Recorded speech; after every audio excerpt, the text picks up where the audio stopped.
Hey guys, first of all, a friend challenged me to a no shave April during this quarantine time. So let me just say, this is making me just as uncomfortable as it is making you. But yeah, one thing that's been on my mind during this time is sort of a conundrum, life conundrum that I think a lot of us are feeling, that I have thought a lot about in life in general anyway, which is like how to recover from failed expectations. Because obviously so much of our lives were just sort of canceled during this time. And first, I should say that this message, I guess I mostly have in mind people who, the kind of middle ground of people who are, their lives, everyone's lives obviously have been severely affected during this time. But some people have had, far more catastrophic consequences, like even a death of a loved one because of the virus. So, even though this ultimately applies to even the worst circumstances, that's not who I have in mind as much for this. It's more just the people who it's like, sure, life is still fine. We're personally okay, but and maybe we even still have our job and stuff, but things have been very affected negatively and canceled, and we're disconnected. So, yeah, this principle honestly has been one of the most important principles I feel like I've learned in my adult life, which is why I wanted to share it.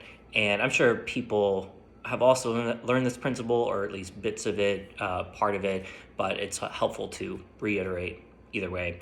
But basically, the dilemma, the starting dilemma is a kind of competing desire during a time like this, where you want to acknowledge the pain and be realistic about the suckiness of a situation like this, but we also know that we should, make the most of any given situation. We have to get on with life too.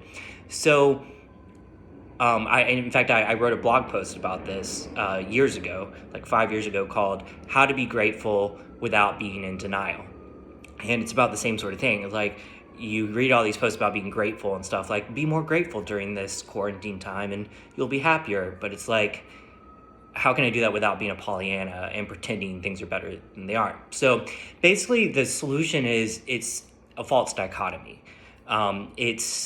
It's saying that you need to choose between either being realistic and saying things suck, or just pretending everything is fine and being happy.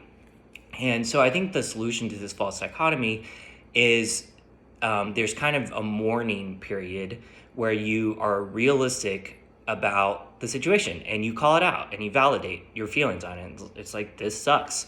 This got canceled. My travel plans got canceled. My wedding got canceled, whatever it is for you. This is really hard. And you sit in that. And then once you feel like you've kind of owned that feeling, then you make the most of it. And I think this is where people struggle, because there's part of your brain will tell you that you are betraying your loss by then trying to be happy. And that's when you really have to fight. That's when you have to say, no, I've acknowledged how this is hard, and I will acknowledge it going forward. I will, in fact, I think this is a cycle. Sometimes you do daily even, of first acknowledging the suckiness, but then you have to exercise this muscle of then making the most of it. And that rhythm, that cycle, will be something you have to figure out on your own. Maybe it is a daily check-in where it's and this is partly where you have to let your feelings lead, and then sometimes you have to rein in your emotions. And so maybe each morning you have that feeling of this really sucks. I don't feel like trying to be happy, trying to make the most of it. And you have to sit in that and really feel it, acknowledge it.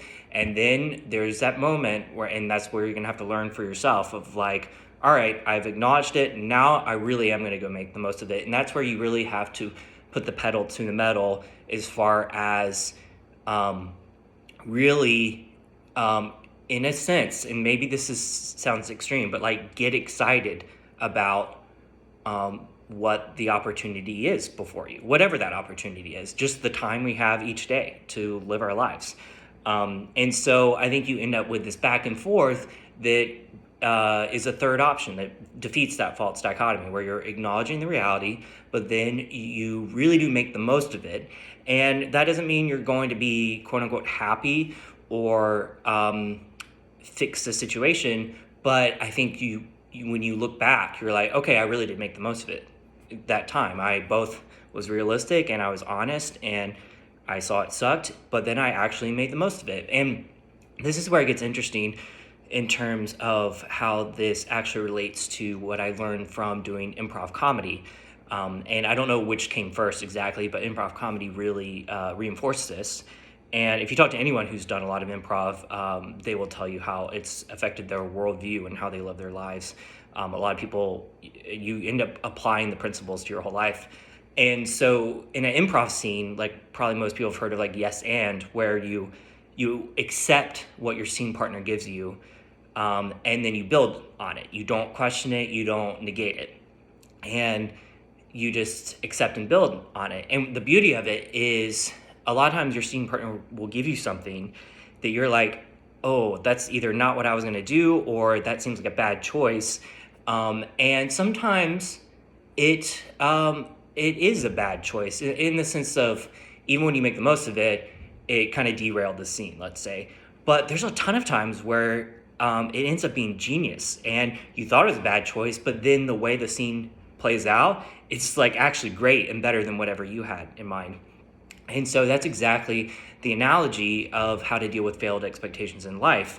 Is a lot of times it feels like a bad choice of what happened, but then by making the most of it, sometimes it ends up being even better, like whatever that is. But even if it's not better, you end up finding the best solutions, best options by playing off of that event in the best way you can. Instead of immediately putting on the brakes and saying, this was awful, everything stops, and we're just going to sit around and talk about how awful it is forever. And you do need those checkpoints, though, of being realistic, of saying when things are bad, and adjusting things. And you also do that in improv. Just in improv, it's after the scene is over. Usually it's after the night of performance, and you get together and you share notes, and you say, this choice you made, I think derailed the scene. And then that performer is probably going to try to fix that in the way they perform later. So, but you do that after the scene, and in the scene, you try to make the most of it. So you have this rhythm, once again, of this kind of making the most of it, but then being honest and checking in and adjusting, and then making the most of it. And so when you learn to flex that muscle, it opens up this ability to really enjoy tough situations, but only after you acknowledge it's tough.